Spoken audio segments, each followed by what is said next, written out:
కేసీఆర్ మళ్ళీ వచ్చేది లేదు, బీజేపీలో వాలిపోవడం ఖాయం.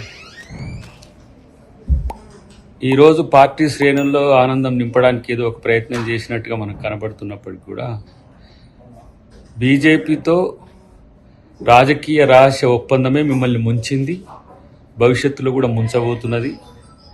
లిక్కర్ కేసు అయితేంది, మీరు ప్రభుత్వంలో చేసిన అవినీతి అయితేంది, రేపటి రోజున బీజేపీకి ఏ విధంగా సహకరించాలనో అదే ప్రయత్నంలో ఉంటారు తప్పితే మరొకటి లేదు.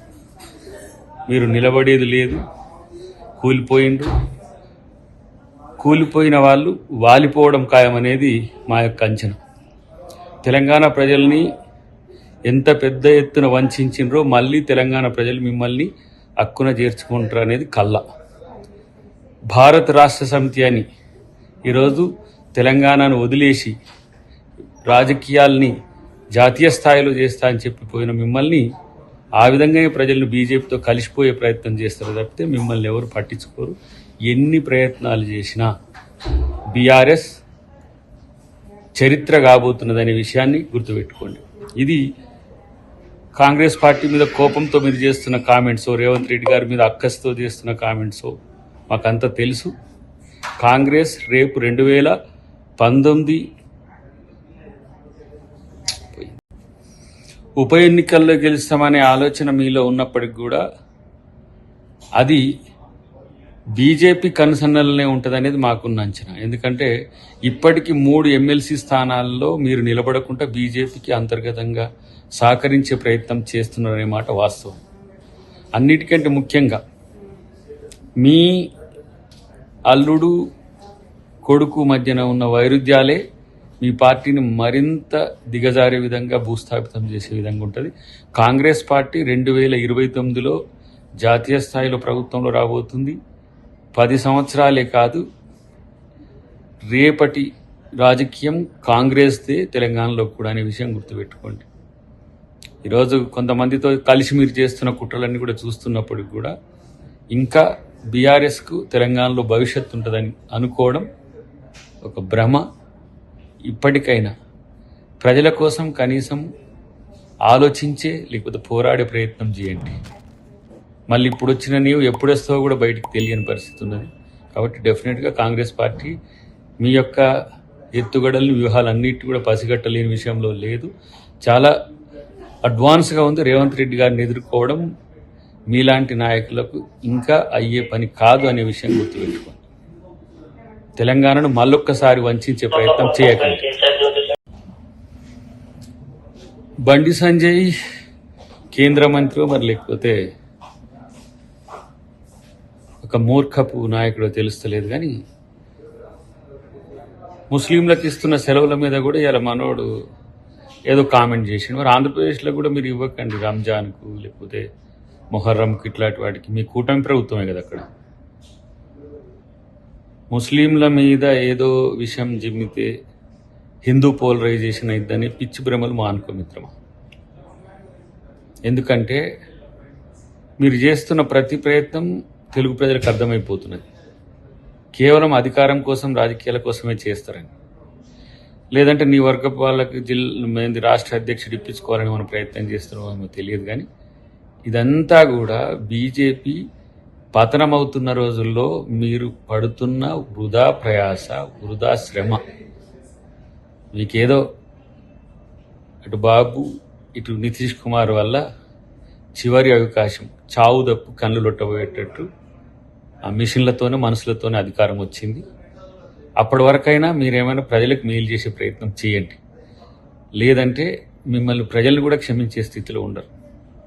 ఏ విధంగా దేశ స్థాయిలో మోడీ గారి ప్రభ తగ్గిపోతుందో మీ బీజేపీ ఆలోచనలు కూడా కాలం చెల్లినాయి అనే విషయాన్ని ఆలోచిస్తే మంచిది.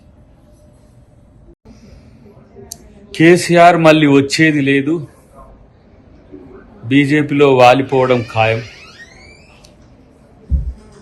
ఈరోజు పార్టీ శ్రేణుల్లో ఆనందం నింపడానికి ఏదో ఒక ప్రయత్నం చేసినట్టుగా మనకు కనబడుతున్నప్పటికీ కూడా బీజేపీతో రాజకీయ రహస్య ఒప్పందమే మిమ్మల్ని ముంచింది, భవిష్యత్తులో కూడా ముంచబోతున్నది.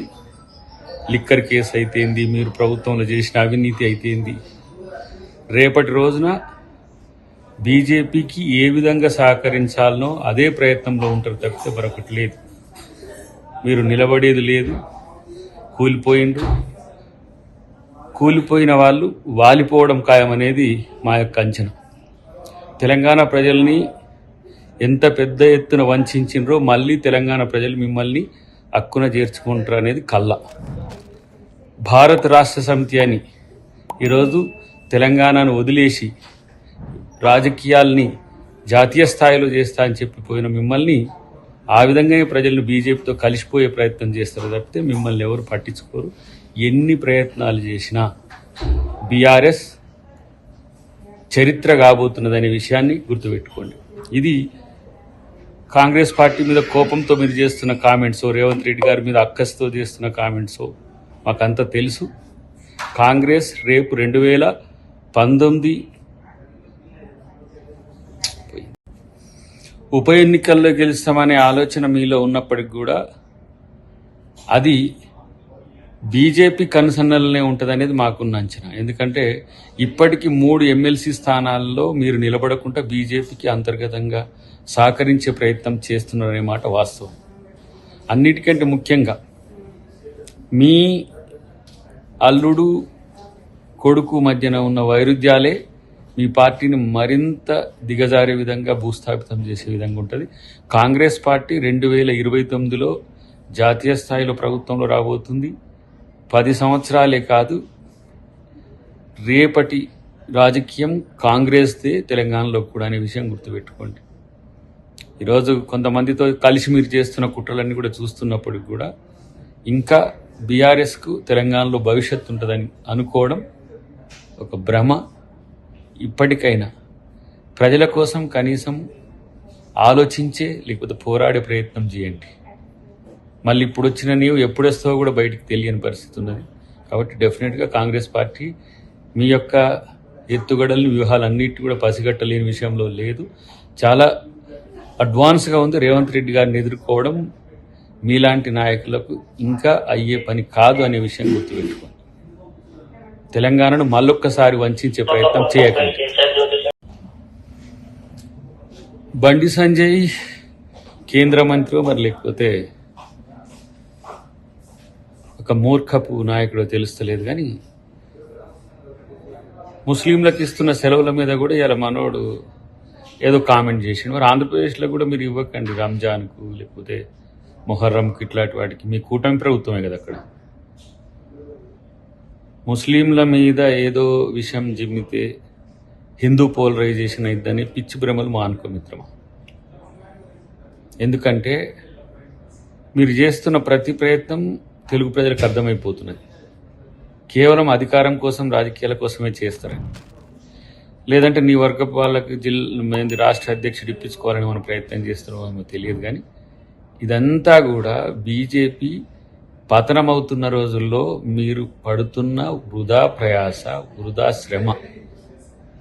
మీకేదో అటు బాబు ఇటు నితీష్ కుమార్ వల్ల చివరి అవకాశం, చావు తప్పు కళ్ళు లొట్టబోయేటట్టు ఆ మిషన్లతోనే మనుషులతోనే అధికారం వచ్చింది. అప్పటి వరకైనా మీరేమైనా ప్రజలకు మేలు చేసే ప్రయత్నం చేయండి. లేదంటే మిమ్మల్ని ప్రజలు కూడా క్షమించే స్థితిలో ఉండరు. ఏ విధంగా దేశ స్థాయిలో మోడీ గారి ప్రభ తగ్గిపోతుందో మీ బీజేపీ ఆలోచనలు కూడా కాలం చెల్లినాయి అనే విషయాన్ని ఆలోచిస్తే మంచిది.